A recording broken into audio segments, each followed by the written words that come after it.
Hi, I'm Becky Streepy from Glue and Glitter, and today we're making veggie-packed Instant Pot risotto.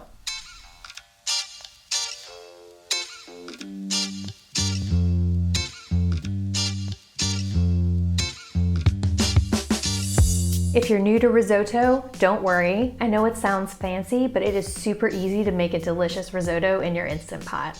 The idea for this recipe actually came from my kid. He was playing a video game, and in it, some of the characters eat all kinds of different foods, including risotto, so he asked me what that was and if we could make some together.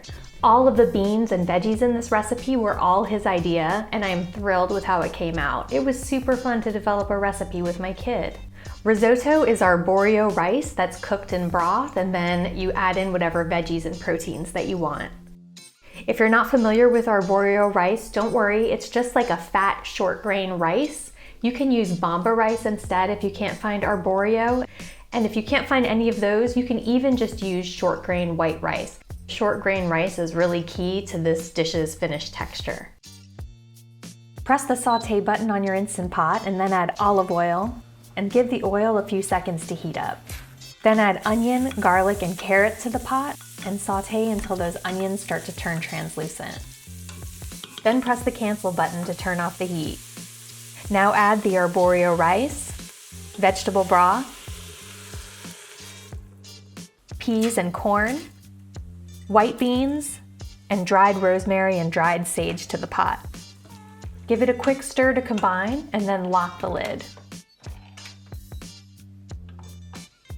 Now cook everything at high pressure for 6 minutes with a 10-minute natural release.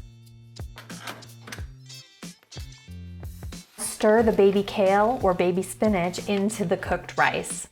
The ambient heat from the cooked risotto should be enough to wilt the greens, but if you need to, you can press the saute button to heat things up a little bit more. When the greens have wilted, it's time to serve.